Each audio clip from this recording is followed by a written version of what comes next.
Everyone remembers the art of war for the dramatic lines. Deceive the enemy, strike the unprepared, win without fighting.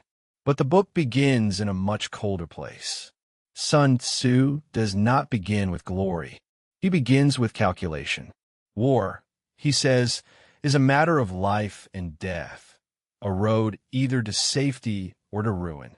In other words, before anyone gets excited about banners, courage, and heroic speeches, the first question is brutally simple. Should we even be doing this? Welcome to this summary of Sun Tzu on the Art of War, translated by Lionel Giles. In this first part, we move through the opening chapters, laying plans, waging war, attacking by stratagem, and tactical disposition. This is where Sun Tzu builds the spine of the whole book. Victory is not mainly a burst of bravery at the last moment. Victory is the result of sober comparison, disciplined cost control, strategic patience, and choosing battles so carefully that the battle often becomes the least important part. The first chapter, Laying Plans, gives us Sun Tzu's basic worldview. War is too serious to be handled by impulse. It must be examined through 5 constant factors: moral law, heaven, earth, the commander, and method and discipline. The moral law means the bond between ruler and people, the shared commitment that makes people follow even when danger arrives. Heaven means timing, night and day, heat and cold, seasons, the rhythm of conditions beyond human command. Earth means distance, danger, security, open ground, narrow passes, and the chances of life or death. The commander represents wisdom, sincerity, benevolence, courage, and strictness. Method and discipline mean organization, ranks, supply roads, and control of expense. That list already tells us something important. Sun Tzu is not saying, find the angriest person in the kingdom and give him a sword. He is saying that war is an entire system. Morale, weather, geography, leadership, logistics, money, training, reward, punishment, and timing all matter.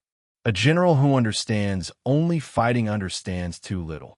A ruler who asks only whether the army is brave is asking a very expensive, very incomplete question. So Sun Tzu turns the 5 factors into comparison. Which ruler has moral authority? Which general has ability? Who has the advantage of heaven and earth? Which side has stricter discipline? Which army is stronger? Which officers and men are better trained? Which side is more consistent in reward and punishment? By answering these questions, Sun Tzu says he can forecast victory or defeat.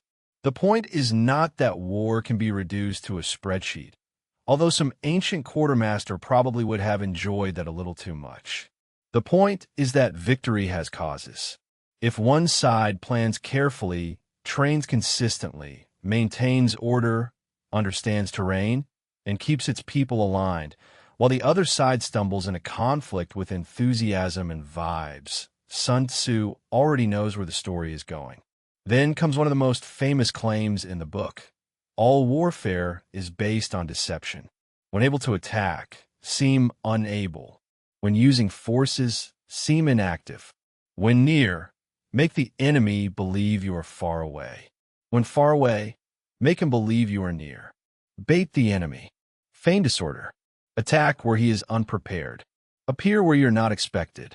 But notice where this appears. Deception is not presented as random trickery. It comes after calculation. Sun Tzu is not recommending chaos for its own sake.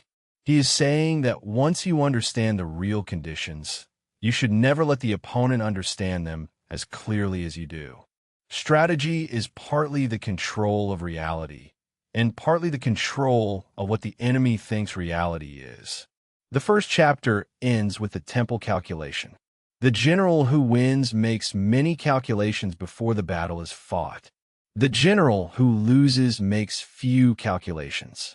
Many calculations lead to victory. Few lead to defeat. No calculation at all is basically a formal invitation for disaster to come in, sit down, and take over the office. The important thing is that these calculations are not abstract philosophy. Sun Tzu wants the commander to compare real conditions before the state is committed. Morale is not a speech. It is whether people will endure danger. Heaven is not a poetic mood. It is season, temperature, visibility, and timing. Earth is not a background painting.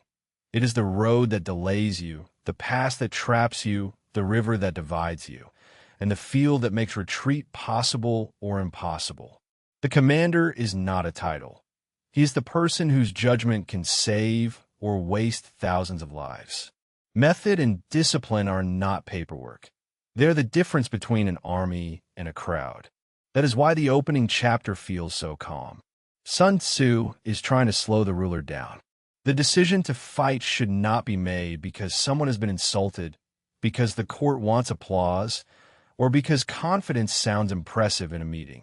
Before war begins, the state must ask whether its people are united, whether its commander is competent, whether timing and ground favor the operation, whether discipline is real, and whether the opponent has already been studied. The colder the calculation, the fewer lives are handed over to chance. The second chapter, Waging War, changes the mood. If the first chapter is about planning, the second is about cost. Sun Tzu wants the reader to feel the weight of war before praising it. A large army consumes an enormous amount every day.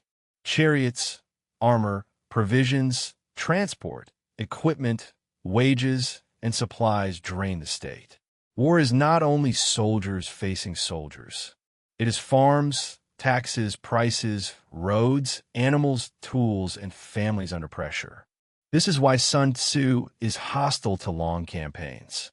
If victory is long in coming, weapons grow dull, morale weakens, strength is exhausted, and treasure is spent. If a siege drags on, the army is worn down. If the campaign continues too long, the state cannot bear the strain. And when a state is strained, other rivals notice. The moment you are exhausted, everyone who politely waited for your weakness suddenly discovers excellent reasons to become brave. Sun Tzu makes a sharp distinction here. He says we have heard of stupid haste in war, but cleverness has never been associated with long delays. That does not mean he worships recklessness. The first chapter already rejected careless action. He means that once war has become necessary, dragging it out is ruinous. Speed matters because war consumes the very thing it is supposed to protect. The good general understands the evils of war. This is one of the most useful lines in the early chapters. The person best suited to wage war is not the person most intoxicated by it. The skillful soldier knows its cost. He does not raise endless new levies. He does not rely on repeated supply wagons from home. He takes material with him, but forages from the enemy when possible, because transporting food from far away drains the people. Here Sun Tzu becomes almost accountant-like, and that is not an insult. It is the point. A country can be defeated not only by losing battles, but by paying too much for them. When prices rise near an army, common people suffer. When taxes rise to maintain distant forces, households are stripped. Broken chariots, worn horses, armor, weapons, shields, and heavy wagons devour revenue. The glory of a campaign looks different when you're the farmer funding it. So the aim in war is victory, not lengthy campaigns. That sentence is easy to repeat and hard to live by. It means the leader must resist the emotional pull of endless escalation. It means every operation should be judged by whether it brings the conflict closer to a decisive end. If it merely keeps the war alive, feeds pride, or protects reputations, Sun Tzu would call it failure wearing ceremonial clothes. The third chapter, Attack by Stratagem, gives the book its most elegant strategic principle. The best thing is to take the enemy's country whole and intact. To shatter and destroy it is not so good. It is better to capture an army entire than to destroy it. It is better to break resistance without fighting than to fight and conquer in every battle. This is the heart of Sun Tzu's restraint. He is not gentle. He is strategic. Destruction may look powerful, but it can also destroy the prize, harden resistance, waste resources, and leave the victor ruling ashes. Supreme excellence is not dramatic violence. Supreme excellence is getting the enemy's system to give way before it must be smashed. Sun Tzu ranks the forms of generalship. The highest is to attack the enemy's plans. Next is to prevent the junction of the enemy's forces. Next is to attack the army in the field. The worst policy is to besiege walled cities. A siege takes months of preparation, exposes the attacker to impatience, and can lead a frustrated general to throw men against walls like swarming ants. The result is heavy loss while the city still stands. It is a masterclass in how anger can dress itself up as determination. So the skillful leader subdues troops without fighting, captures cities without laying siege, and overthrows kingdoms without lengthy field operations. This does not mean war becomes magic. It means the best commander acts on plans, alliances, morale, division, timing, and position before the enemy's army becomes the only available target. Sun Tzu then gives proportional rules. If you are 10-1, surround the enemy. If 5-1, attack. If twice as numerous, divide your army. If equal, you may offer battle. If slightly inferior, avoid. If quite unequal, flee. These rules are not cowardice. They are honesty. Strategy begins when vanity stops making decisions. He also gives 5 essentials for victory. You win by knowing when to fight and when not to fight. You win by knowing how to handle superior and inferior forces. You win when all ranks are animated by the same spirit. You win by being prepared and waiting for the unprepared enemy. You win when military capacity is not constantly meddled with by the sovereign. Those 5 essentials are easy to admire because they sound neat, but together they are demanding. Knowing when not to fight requires a commander to disappoint pride. Handling different forces requires flexibility, not one favorite tactic repeated until everyone is tired of watching it fail.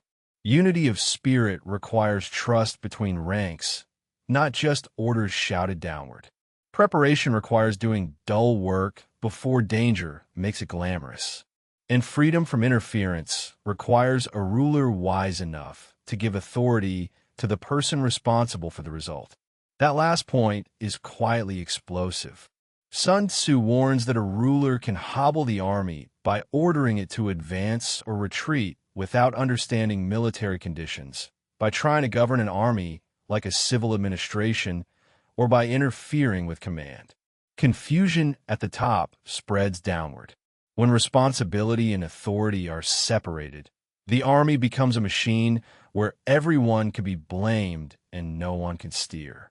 Then comes another famous saying, if you know the enemy and know yourself, you need not fear the result of 100 battles.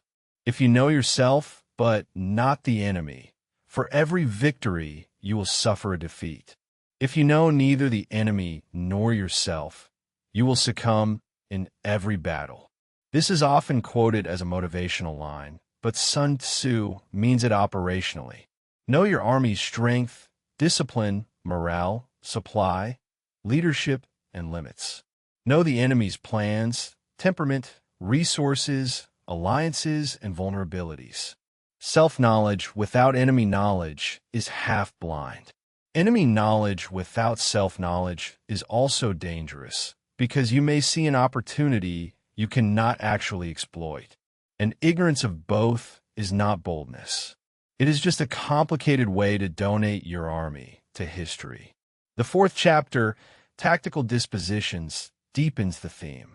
The good fighter first makes himself secure against defeat, and then waits for the enemy's opportunity to defeat himself. Security against defeat lies in our own hands. The opportunity for defeating the enemy is provided by the enemy. This is a subtle but powerful idea. You cannot force the enemy to make a mistake on your schedule. You can, however, make your own position hard to break. You can prepare, conceal, discipline, and strengthen yourself. Then, when the opponent exposes a weakness, you are ready. Sun Tzu's commander is not a gambler begging for luck. He is a patient observer who has already made bad outcomes less likely. To see victory only when everyone else can see it is not excellence. To win a battle, everyone knew you would win is not the highest skill. Sun Tzu compares true skill to lifting a hair or seeing the sun and moon. If the achievement is obvious, it may not prove much. The best victories are won before the visible clash, through preparation so complete that the final result seems almost inevitable.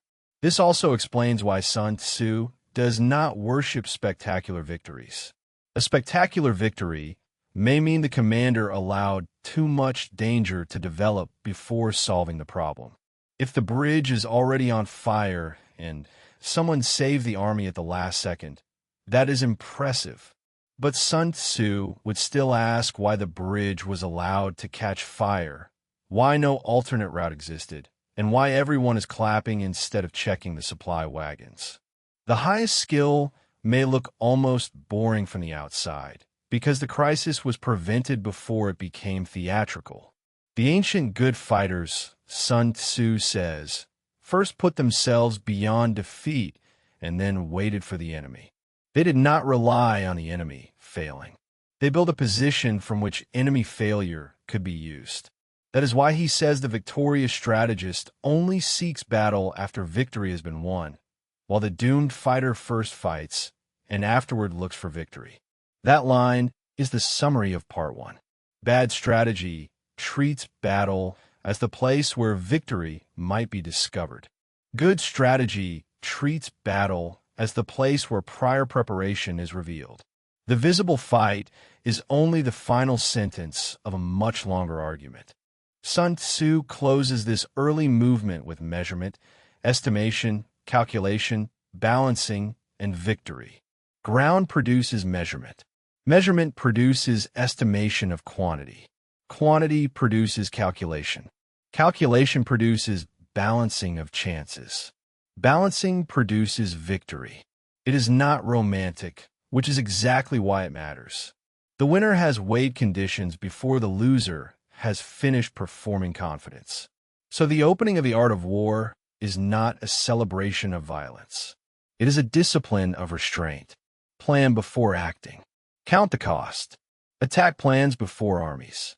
Avoid sieges when possible. Know yourself and the enemy. Make defeat difficult before chasing victory.